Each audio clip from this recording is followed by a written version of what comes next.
I get real black and white on that in order to keep moving forward. What's more important to me? Showing up or being safe? Do I need to be perfect in my delivery, ask the perfect question, have the perfect hair, go on and on and on? Or is it more important that this message gets out to the person who needs to hear it?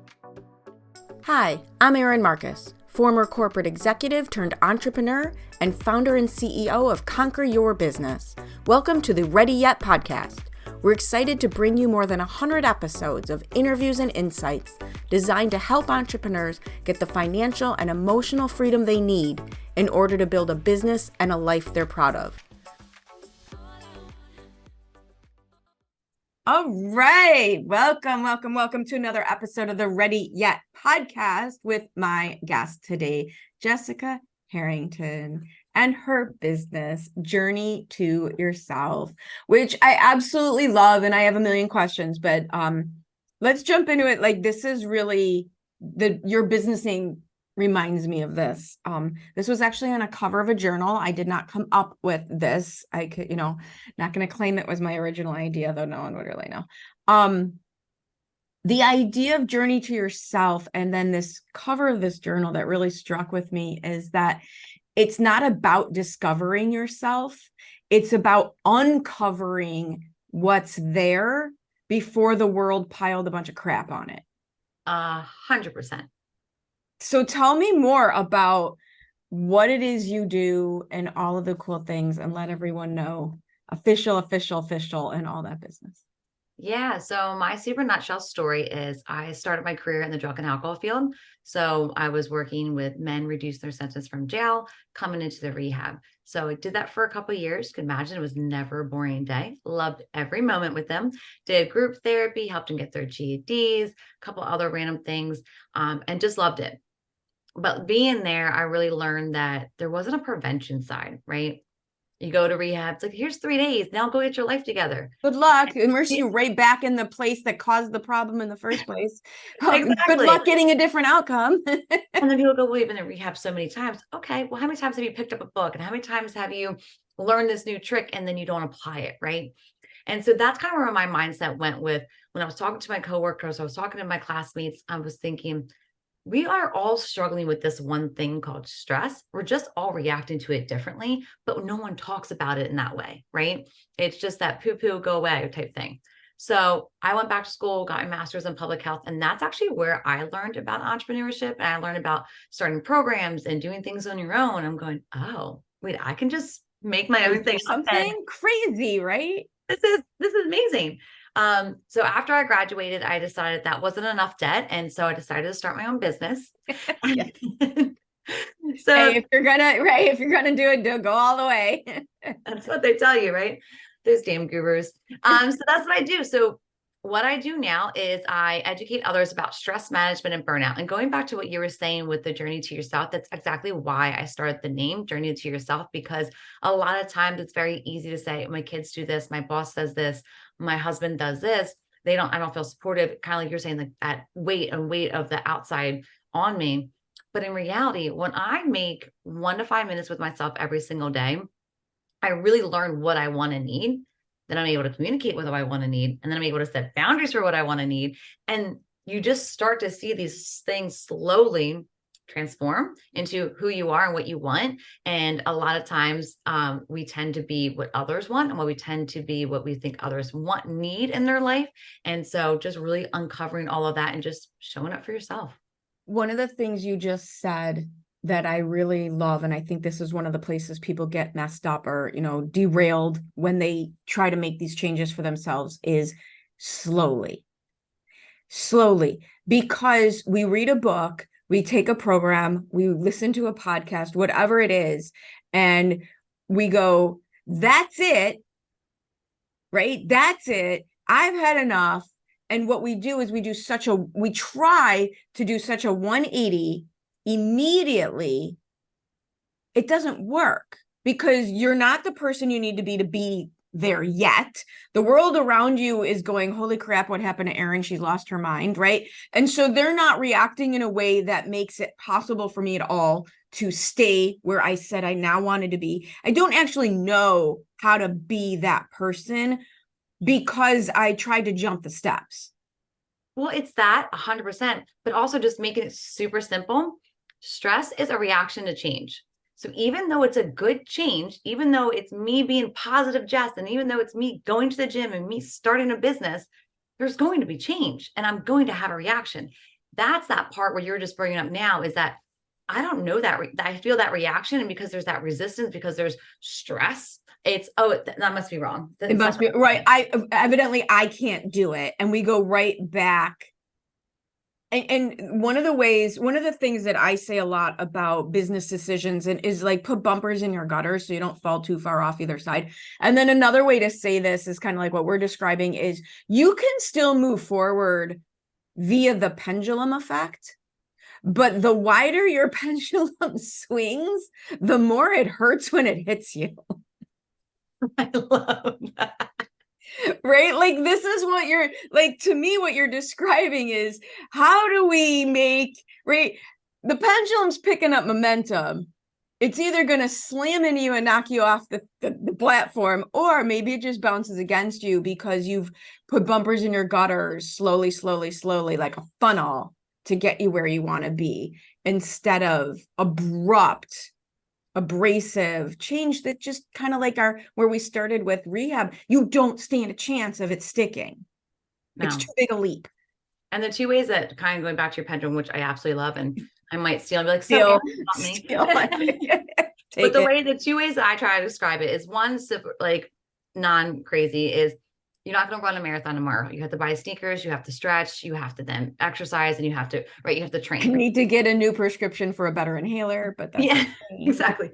But then the other thing too, is that it's small steps and it's consistency. I think that's the other thing too, we miss a lot when you're talking about like those books, is that we think it's like working out. I can do it 1 day, 2 days, and then I should have apps. It's not how it is. So the way I try to picture consistency is I tell my if I'm doing groups or do my one-on-one client, I go, how many times do you brush your teeth a week?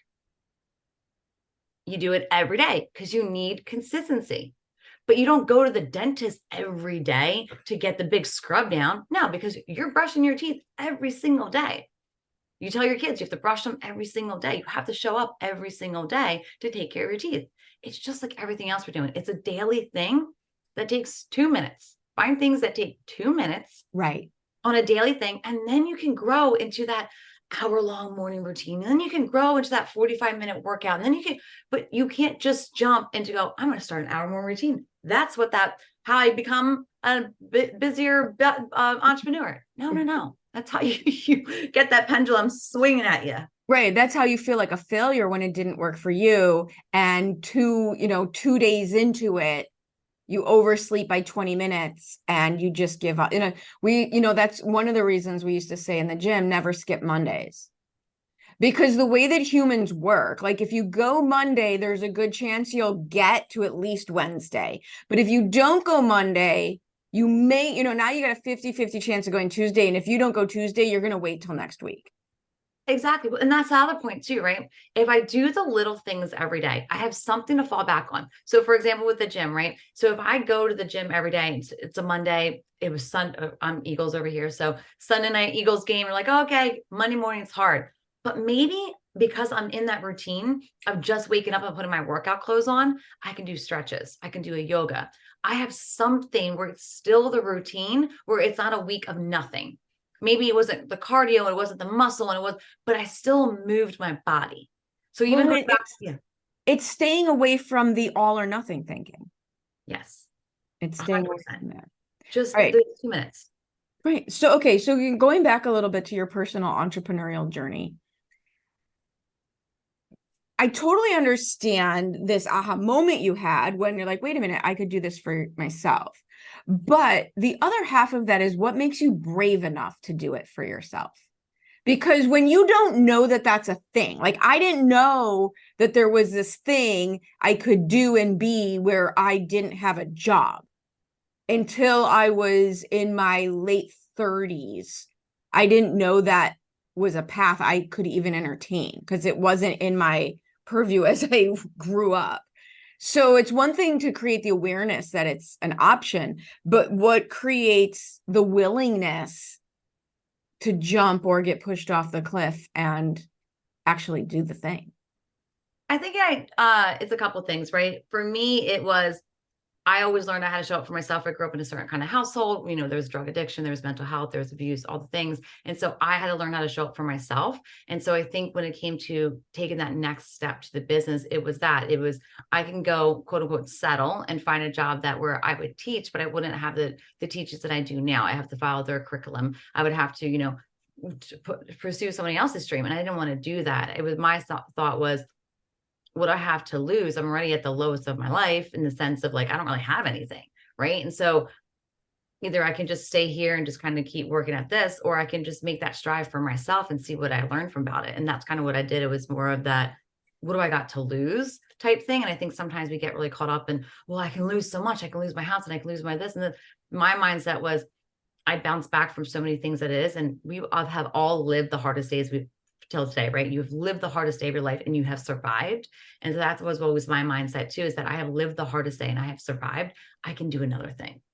And I think that is something that I come across in successful entrepreneurs is a self-trust that, no matter what happens, you will be okay. That you kind of only learn from experience. Right. Because the thing is too, even going back to those books, when you read the books, you go, okay, I'm going to practice this habit. You still learn from yourself. So even just something, it doesn't have to be like you said, that big jump of that, with the pendulum. I'm just going to learn that new habit. Yeah. And I get to learn something about myself. I get to try something. Like, how cool is it that every time I get to do something new, I get to learn about myself. I get to push myself. I get to go, oh, don't like that. That was really spicy. I don't like spicy food. Right? I get to learn that. How cool is that I give myself that option every day? But I totally agree with you, by the way. I absolutely agree with you. But I think most people are absolutely terrified to learn any sort of negative truth about themselves, and it stops them, right? Like the heavy lifting. In my business, we do marketing and business strategy and strategy to scale and all those things. But the other side of the business is, how do I help you be who you have to be in order to do the plan? Because the plan doesn't work if you can't do the plan. Yeah. And what you're talking about is, and the way that you're saying it, the energy with which you are saying it is the same energy I had to learn. It's just curiosity.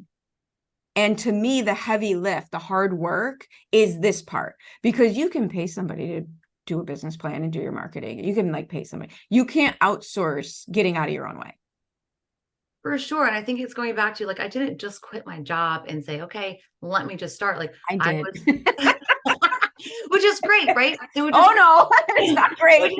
Don't do it. Fine, but I don't, that's not, for me, that was my story. It was, I still had the 9 to 5 and I did the bartending, but once I was bartending, I wish I kept them to this day, but when people write, they had, when you go to your server, the server's writing on a notepad, those notepads, I memorized your order. So that notepad was not for you. That notepad was for when it was slow. And I was writing down all my different business ideas and the different programs, and the different outcomes. So I still wish I kept that, but I'm that's awesome. But that's what mine was always filled with. That's how I always knew it was my book, because it had all my different ideas. Some of them I kept, some of them I'm glad I threw out.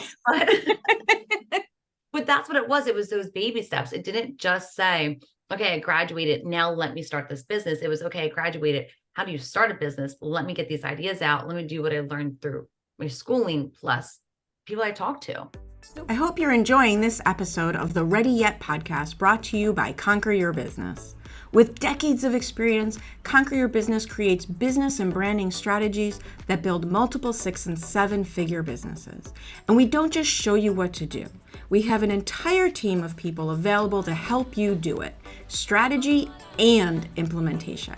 You can learn more and reach out to us by visiting conqueryourbusiness.com. So what do you do to keep because you're right, this is the path, this is the way forward. And yet we are surrounded by Instagram. We are surrounded by everyone's marketing. We're surrounded by everyone's highlight reels. which isn't wrong for them to do, by the way, as long as it's not lying.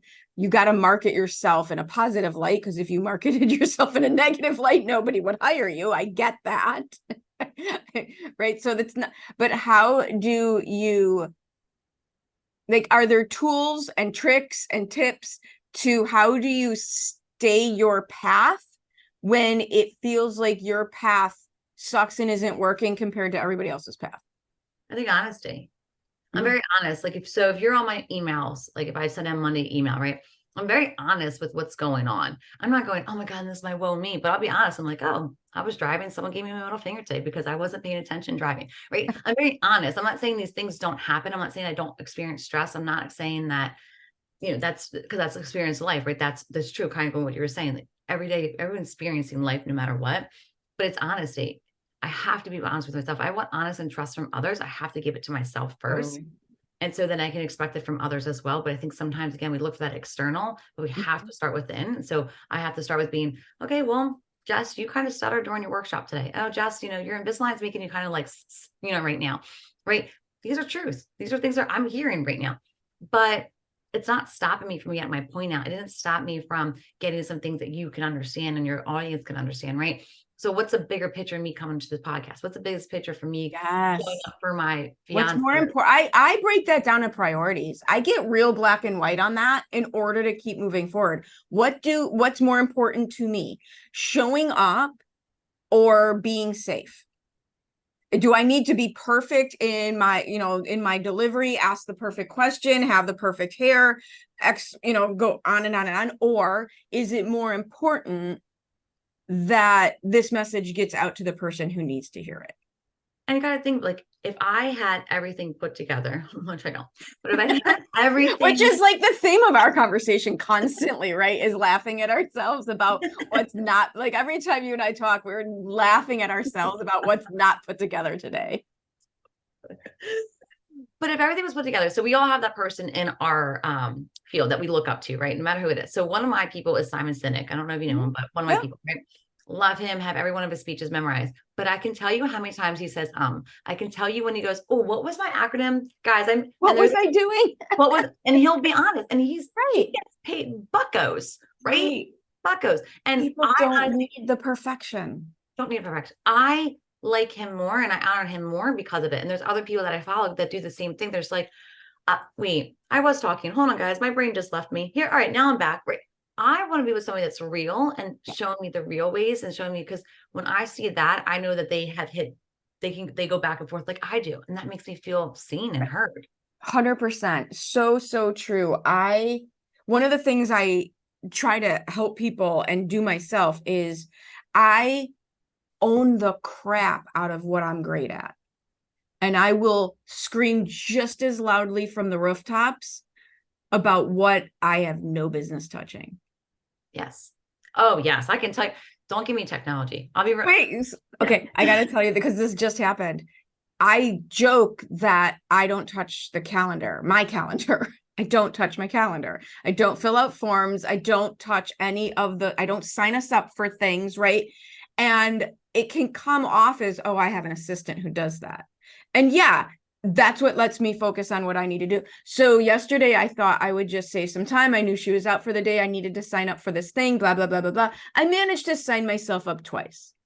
Like, there's a reason. I don't even know how I did it. Right. So now there's already emails going back and forth about how there's going to be charges that are going to be reversed because I did it wrong, because I don't pay attention when I do, whatever. And no, it doesn't. But here's the thing also. I know that the fact that I can't accurately fill out the form doesn't make me an idiot. And there's a difference, right? You're not dumb. It might make me a dork, but it doesn't make me an idiot. 100%, right? It's nothing wrong with you or anything like that. And that's the thing too, right? Some people are great cooks and some people are great with mechanics. Some people are being not great cooks. But that's the thing, right? And it's funny because my brother, he's a super tech guy. And so I probably call him on a weekly basis going, so funny story, right? But I know this, that I can make a really pretty PowerPoint, but going to your office and presenting that gives me stress. Because I could think about all the different wires and pulling them up. And if I'm clicking, is it the whole 9 yards, right? I don't want that. So I don't bring PowerPoints, right? So it's not it doesn't make me better because I don't have PowerPoints. It's just, I just know I'm going to not be me if I have that. Yep. And yeah, and it really is. I mean, this all goes together, right? It's the confidence and the self-awareness that allow you, right? You have to have it, or courage, even if you don't have the confidence yet, have the courage to start. 100%. And the self-awareness and the self-worth that allows you to take the risks to do your own thing, knowing that you'll always be okay, that allows you to start on the journey to discovering yourself, right? The journey to yourself that allows you to eventually get to the place where you can have a boundary and not feel everyone's going to hate you for it. Yes. If anything, when you do this, and I think people automatically go, they're gonna be upset when I do this, they're gonna be upset if I communicate this. What you do when you set boundaries, what you do when you communicate your feelings, what you do when you say, like, I don't like this or I want more of this, you are also now creating a relationship where they can come to you and say the same thing. That's the key, by the way, between self-value and entitlement. That's the difference. And I think that's what people confuse. We are a little too inundated with the crazy people all over social media and a very entitled, ridiculously entitled society. Having boundaries is not the same as just give me what I want when I want it. And it's not it has to be a two-way street. Two-way street. And so that also goes to the point of taking that part out, but just like having the relationship, right? Meeting that person where they're at. Mm-hmm. Right? Knowing your skills. So your person's not going to come home and be like, oh, you didn't cook lasagna? No, because that's not who you are. But did you buy pizza tonight because they work late? For sure. Right. So it's just meeting you where you're at. So I'm still providing. Maybe they're like, hey, can you have food ready when I get home? Sure. I can't cook lasagna, but I can have takeout. I know their favorite Chinese place. So it's just meeting yourself where you're at. I think we get really lost in that too. Like, oh, well, I have to make this big thing. No, if that's not who you are, that's who you are. So who do you work with now? I mean, are these the people who you used to work with now out in the world working with you, or who are you working with now? Yeah, of course. So my one-on-one has been a lot of business owners to focus a lot on that work-life balance, even some mindset, right? And just kind of figuring, hey, now this is getting busier, which is great, but now I want it, you get hear this a lot. Now I want more flexibility, but how do I create that? Where do I set those boundaries? How do I put the away message on? All those things, right? So how to find that work-life balance? I get that a lot, but I also get a lot with college students as well, too. Oh, wow. Yeah. Nice. Yeah. Nice. And One of the things, going back to who, working with folks in jail and addiction and all those things, we can get all judgy, but for the most part, there's one life incidence between most of us and being in that situation. 110%. And so it would be very it'd be very safe to be able to say that these are very different populations, but they're really not. No, it's split by hair. Well, that was going to be my next piece too, is that like my 6-month series program. So I do speaking, but then I also do my 6-month series program where I go into your office once a month for 6 months. And that has been blue collar dominant. So I'm in a lot of construction. I'm on an HVAC. I'm a lot of, yeah. Well, they don't have, I grew up in a blue collar world. Now, here's the thing. I'm older. So this was, when I was a kid, there was none of this, there really wasn't much access. Not to mention when our parents were younger, one of my friends and I say, if you look at the environment our parents grew up in, it's amazing. We're not worse than we are. Like, seriously, Sure. Didn't stand a chance type of situation. But I know from the blue collar world, they were slower to have access to this type of knowledge than in an office versus on a manufacturing floor. Yeah. So very cool. Very cool. So if people want to continue this conversation with you and learn more about what you do and have you come to their office and speak about this, because again, in my world, this is what I see. I see amazing, amazing, amazing, brilliant people not getting anywhere near where they could. And it's not because they don't have a marketing plan, and it's not because they don't have a strategy. It's because of this piece that you've been talking about and needing to get this dialed in order to be able to be the person. Like that's where this whole podcast came from. You'll never do what it takes until you become the person it takes to do it, not in a negative way, but in a positive way. So how do they reach you? How do they find you? How do they continue this conversation? Yeah, of course. So everything from all the different ways I can work with you, from my podcast that Erin is also on, to any events that I'm hosting, etc. It's at my website called journeytoyourself.net. Make sure it's .net. Journeytoyourself.net. Awesome. We will make it easy and include the link. Thank you so much for sharing your time, your energy, your story, all of your insights, all the things. Love, love, love chatting with you. Love you. Thank you.